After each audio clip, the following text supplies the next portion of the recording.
तो रायपुर में मुख्यमंत्री विष्णुदेव साय की अध्यक्षता में कलेक्टर कॉन्फ्रेंस 2025 की शुरुआत हो चुकी है। ये कॉन्फ्रेंस प्रशासनिक कार्यों में कसावट लाने के उद्देश्य से आयोजित की जा रही है। बैठक में आगामी धान खरीदी की तैयारियों पर गहन चर्चा की गई। मुख्यमंत्री ने कलेक्टरों को धान खरीदी की पूरी पारदर्शिता और सुगमता के साथ व्यवस्था करने के निर्देश दिए हैं।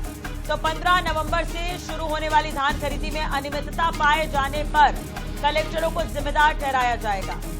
तो इसके अलावा किसानों का 100% पंजीयन और दूरस्थ अंचलों में विशेष शिविर लगाने की बात भी कही गई है। श्री विष्णुदेव साय ने कहा कि सरकार किसानों से धान का एक एक दाना खरीदेगी।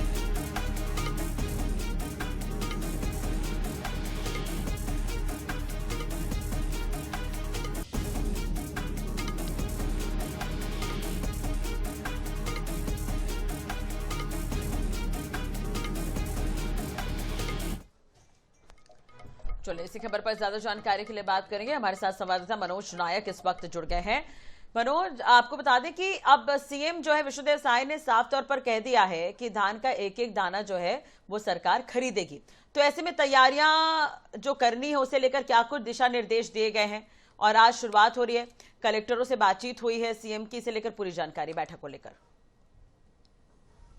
जी देखिए, करीब 2 घंटे हो गए हैं कलेक्टर कॉन्फ्रेंस को लेकर और 2 घंटे से मुख्यमंत्री विष्णुदेव साय जो है सबसे पहले जो है धान खरीदी के विषय को लेकर उन्होंने सीधे सीधे कलेक्टरों को चेताया भी कि किसी भी प्रकार की अनियमितता होती है किसी भी जिले में धान खरीदी को लेकर तो इस पर जो है कलेक्टर जिम्मेदार होंगे, उनके ऊपर जो है कार्रवाई हो सकती है। इसके अलावा जो है यदि जो धान खरीदी की जो प्रक्रिया रहेगी उस पर जो है जिले के जो प्रभारी सचिव रहेंगे वे विशेष निगाह रखें, ये निर्देश मुख्यमंत्री ने दिए। साथ ही साथ उन्होंने जो कमिश्नर है, संभाग आयुक्त हैं, उन्हें कहा है कि किसानों को किसान सम्मान निधि समय पर मिले, इसे लगातार वे मॉनिटरिंग करें। साथ ही साथ जो है पीएम सूर्य घर योजना जो कि केंद्र सरकार की महत्वाकांक्षी योजना है, इसके तहत जो है सोलर पैनल जो लगाए जाने हैं, इसे लेकर जो है वे इसका जो है प्रचार प्रसार अधिक से अधिक किया जाए।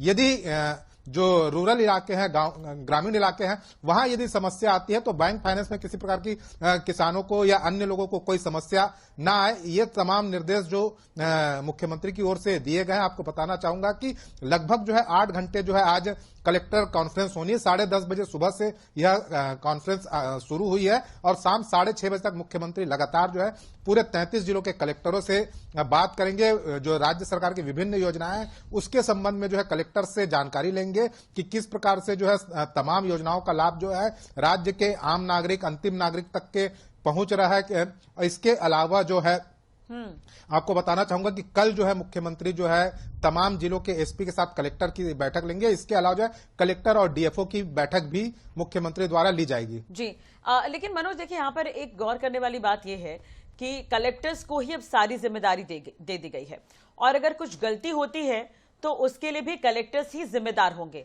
तो ऐसे में कहीं ना कहीं अब कलेक्टर्स को ज्यादा ध्यान देना होगा और उनकी जिम्मेदारी अब और बढ़ गई है। जी निश्चित रूप से कलेक्टर्स जो होते हैं राज्य सरकार के जिले में जो है वे चेहरे होते हैं, जिले के मुखिया कलेक्टर होते हैं, क्योंकि उन पर ही जो है तमाम योजनाओं को लागू करने, क्रियान्वित करने की जिम्मेदारी कलेक्टर्स पर होती है। कलेक्टर्स के ऊपर जो संभाग आयुक्त होते हैं जो कि राजस्व के प्रकरण को देखते हैं, लेकिन जो तमाम योजनाओं के संचालन, उसके क्रियान्वयन, उसे अंतिम व्यक्ति तक या हितग्राही तक पहुंचाने की जिम्मेदारी जो होती है वे कलेक्टर्स की होती है। और कलेक्टर्स यदि पहले से यदि सक्रिय रहेंगे, लोगों से संपर्क में रहेंगे तो निश्चित रूप से जो है राज्य सरकार के तमाम योजनाओं का लाभ जो है वे राज्य के अंतिम व्यक्ति तक पहुंचा सकेंगे और यही राज्य सरकार की। और मनोज यहाँ पे ऐसे उम्मीद अब ये की जा सकती है कि धान खरीदी को लेकर आपने भी देखा होगा कि हर बार छोटी मोटी शिकायतें जो मिलती रहती हैं, अब निर्देशित कर दिया गया है कलेक्टरों को कि आपको ही निगरानी करनी होगी। तो ऐसे में अब उम्मीद यही करें कि जब धान की खरीदी की शुरुआत होगी तो अब कलेक्टर पूरी निगरानी के साथ वहां पर मौजूद रहेंगे, अलर्ट रहेंगे, क्योंकि सीएम के साफ निर्देश है। जी आपको बताना चाहूंगा कि धान खरीदी जब शुरू होगी उससे पहले ही जो है मुख्यमंत्री ने साफ कहा है कि किसी प्रकार की समस्या ना हो, इससे पहले आप पूरी मॉनिटरिंग करिए, लगातार जो किसानों के पंजीयन है पंजीयन की जो प्रक्रिया है या जो टेक्निकल समस्या आती है, नेट की समस्या आती है, वे तमाम समस्याओं को दूर किया जाए, किसानों को जो है समय पर टोकन उपलब्ध कराया जाए, क्योंकि उसके बाद ही जो है धान खरीदी की प्रक्रिया शुरू होती है। तो ये तमाम जो प्रक्रिया है या प्रक्रिया से पहले के जो काम है, वे तमाम काम आप पहले से कर ले, ताकि जब धान खरीदी शुरू हो उस दौरान किसी प्रकार की कोई बाधा न हो। और किसानों को जो है, खासकर जो किसानों पर फोकस कर रही है राज्य सरकार, कि किसानों को किसी प्रकार की जो समस्या है वे ना होने पाए। चलिए, अब नजर बनाए रखेगा, अपडेट आपसे लेते रहेंगे। मनोज, बहुत बहुत शुक्रिया तमाम जानकारी और बातचीत के लिए आपका।